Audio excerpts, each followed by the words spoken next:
বিধানসভা ভোটে ভরাডুবি হয়েছে। তার এক মাস পেরোতে না পেরোতেই ভেঙে খান খান হয়ে গেছে তৃণমূল। সংখ্যাগরিষ্ঠ বিধায়ক এখন বৃতব্রত তৃণমূলে। ইতিমধ্যেই সংখ্যা নিরিখে নিজেদের আসল তৃণমূল বলে দাবি করেছে তারা, কিন্তু দলের নাম এবং প্রতীকের আসল দাবিদার কারা সে নিয়ে টানাপোড়েন চলছেই। এই আবহে এবার ঋতব্রত তৃণমূলকে দেখা করার সময় দিল নির্বাচন কমিশন। বৃহস্পতিবার বেলা 12টায় তাদের সময় দিয়েছে জাতীয় নির্বাচন কমিশনের ফুল বেঞ্চ। বুধবারই দিল্লি গেলেন ঋতব্রত বন্দ্যোপাধ্যায় সহ 10 জন বিধায়ক। নির্বাচন কমিশনের ফুল বেঞ্চের সঙ্গে আমাদের একটা অ্যাপয়েন্টমেন্ট রয়েছে, সেই জন্য ওরা 10 জন একটা ডেলিগেশন অ্যালাউ করেছেন। এই আসল নকল এগুলোর মধ্যে এগুলো আপনাদের প্রেরোগেটিভ। আমরা অল ইন্ডিয়া তৃণমূল কংগ্রেস নির্বাচন কমিশনকে ধন্যবাদ জানাই। কাল যখন আমরা ফুল বেঞ্চের সঙ্গে বসবো, নির্বাচন কমিশনের ফুল বেঞ্চকেই হচ্ছে আমরা সেটা জানাবো। সূত্রের দাবি তারাই আসল তৃণমূল। এই দাবি করে ইতিমধ্যেই একাধিক নথি জাতীয় নির্বাচন কমিশনের কাছে মেল করে পাঠিয়েছেন ঋতব্রত বন্দ্যোপাধ্যায়রা। জাতীয় কর্মসমিতি তৈরি করে সেই তথ্য নির্বাচন কমিশনকে জানানো হয়েছে। এবার সশরীরে জাতীয় নির্বাচন কমিশনে হাজির হচ্ছেন তারা। বিরোধী দলনেতা ঋতব্রত বন্দ্যোপাধ্যায় সহ 10 জন জাতীয় নির্বাচন কমিশনার জ্ঞানেশ কুমার এবং তার ফুল বেঞ্চের সঙ্গে দেখা করবেন। দেখুন, এটা গোটাটাই তো চলছে বিজেপি স্পন্সর। ওদের মিটিংয়েও তো সেই দিল্লি থেকে আসা লোকেরা বসে থাকছেন। তো ফলে এটা যাই হচ্ছে সেটা একটা নির্দিষ্ট পরিকল্পনা এবং তৃণমূলকে ড্যামেজ করার চক্রান্ত এবং পৃষ্ঠপোষকতা নিয়ে হচ্ছে। সরকার যারা চালাচ্ছে তারাই একটা বকলস পরা বিরোধী রাখতে চাইছে যাতে তাদের সরকার চালাতে সুবিধা হয়। এরা তৃণমূলের টিকিটে জিতে মমতা বন্দ্যোপাধ্যায়ের পিঠে ছুরি মারছেন। দিল্লিতে জাতীয় নির্বাচন কমিশনের বৈঠকের পর কি হয় এখন সেদিকেই নজর সকলের। কৃষ্ণেন্দু অধিকারী রিপোর্ট, এবিপি আনন্দ। গ্রেফতার হয়েছেন স্বামী। প্রাক্তন তৃণমূল সাংসদ অপরূপা পোদ্দারের বিরুদ্ধেও উঠেছে পুলিশকে হেনস্থার অভিযোগ। সেই ঘটনায় বুধবার অপরূপা পোদ্দারকে শ্রীরামপুর থানায় হাজির হতে বলা হয়েছিল, কিন্তু হাজির হলেন না তিনি। শ্রীরামপুর থানার বদলে অপরূপাকে দেখা গেল নগরদারা আদালতে। পুলিশকে কেন গায়ে হাত দিলেন কালকে?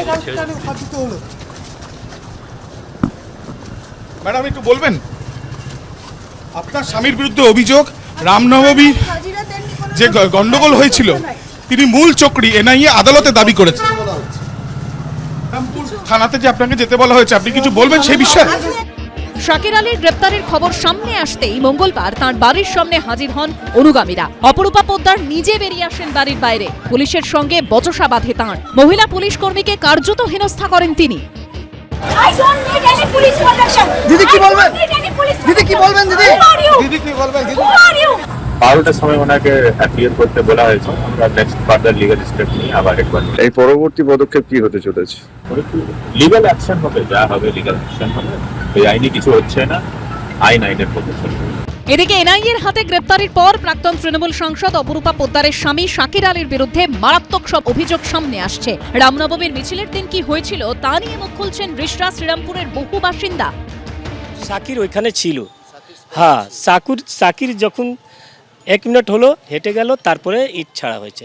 ইট লেগেছে, আমার ছেলেকেও ইট লেগেছে। তারপরে আমাকে প্রশাসনিক যে লোক ছিল উনি আমাকে জুট মিলে ভিতরে ঢুকিয়ে দিলেন। দেখুন, সেখানে এতগুলো ক্রাউড পরিস্থিতি ছিল, এত ভয়াবহ পরিস্থিতি ছিল। সেখানে কে ছিল কে না ছিল সেটা আমরা জানি না।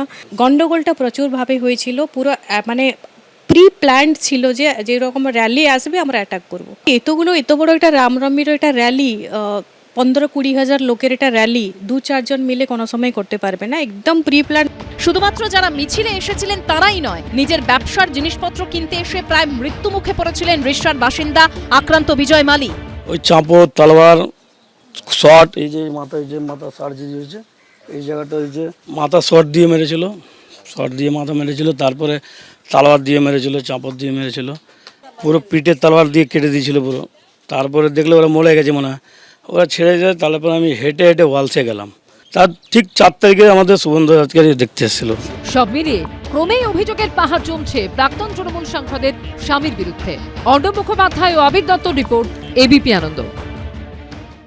এবিপি আনন্দ, এগিয়ে থাকে, এগিয়ে রাখে।